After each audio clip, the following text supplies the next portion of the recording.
Hold the line! Hold the line! Hold the line! Break the line! We have a breach of the Capitol!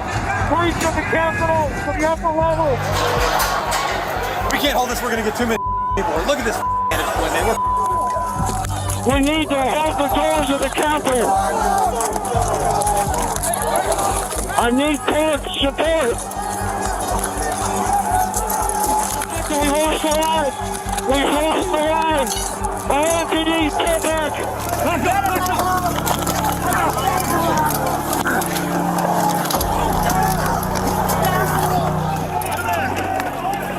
Officers down! Get him up! Get him up! Get him up! Hold up! Get him up! Hold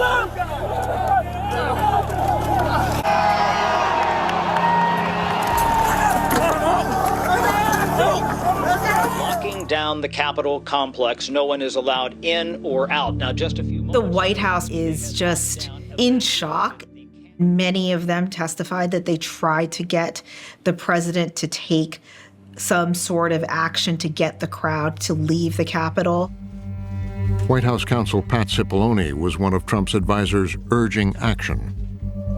I think I was pretty clear there needed to be an immediate and forceful response statement, public statement that people need to leave the Capitol now. Did you continue, Mr. Cipollone, to push for a stronger statement? Yes. Were you joined in that effort by Ivanka Trump? Yes. Eric Hershey? Yes. By Mark Meadows? Yes. These aides and lawyers rushing into this private dining room, trying to get him to do something, trying to get him to speak out, trying to get him to stop the attack, and he won't do it. He was enjoying this. These were his people. He loved them. And they were accomplishing something that he wanted to have accomplished, which was to delay and derail the certification of this election. His own daughter is encouraging him to more forcefully stop the violence.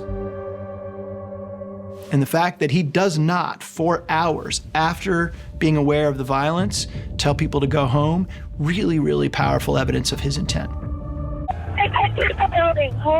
The Secret Service rushed Pence away from the crowd. If we lose any more time, we may lose the ability to leave. With the Capitol overrun, the president fired off a tweet about his vice president. Mike Pence didn't have the courage to do what should have been done to protect our country and our Constitution. Is that true? I'm hearing reports that Pence caved. I'm telling you, if Pence caved, we're gonna drag mother through the streets. As that tweet goes out at 2:24 p.m., his supporters see it, and there is an intense surge in the rioting. That tweet threw fuel on the fire.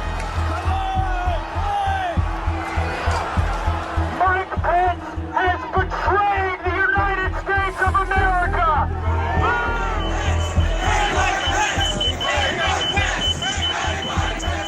The mob goes down there to the Capitol and chants, "Hang Mike Pence." And they actually build a gallows out in front of the Capitol. I mean, they meant it. I can only imagine what Mike Pence must have thought when the full weight of the betrayal must have become so palpable for him, when he must have thought, it has come to this, that the one moment as vice president where I have stood on principle, I am being treated as the enemy, and they've come for me, and the president is attacking me. Not only is he not calling to say, "Are you okay?" He's egging it on. I remember Pat saying, "Mark, we need to do something more. They're literally calling for the vice president to be effing hung." And Mark had responded something to the effect of, "You heard him, Pat. He thinks Mike deserves it. He doesn't think they're doing anything wrong." When the crowd is chanting, "Hang Mike Pence," he says, well, maybe our people have it right. Maybe Mike deserves it. Donald Trump embraced the whirlwind on January 6th. He, in his speech at the Ellipse, in his tweets afterwards, in his indifference to the pleas of his family and advisors to do something more, to call them up, he seemed to revel in the chaos and violence that he himself had unleashed.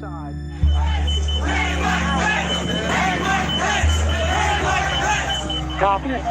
Clear, we're coming out now. All right, make a way. Finally, police began to regain control of the Capitol. The Capitol grounds have been secure. Police had to use tear gas. Troops are deployed around the Capitol perimeter to prevent any more violence of what we saw this afternoon. For 187 minutes, he was sitting there watching the news, wondering if his people would win, until he saw that law enforcement had turned the tide. And only when law enforcement turned the tide did he then begrudgingly try to cover his backside and look like he was against the violence in the first place. I know your pain. I know you're hurt. We had an election that was stolen from us. It was a landslide election, and everyone knows it, especially the other side. But you have to go home now. We have to have peace. We have to have. When he ultimately issues his video, this isn't a guy who is apologetic for any of this. This isn't somebody who says, oops, this has gone awry, this has gone too far. Quite the opposite. So go home. We love you. You're very special. I know how you feel. But go home and go home in peace. We love you. You are special. These are people that have assaulted the U.S. Capitol building, have attacked Capitol police officers, are trying to stop the proceedings of Congress. And Trump does tell them to go home, but then immediately adds, we love you, you are special.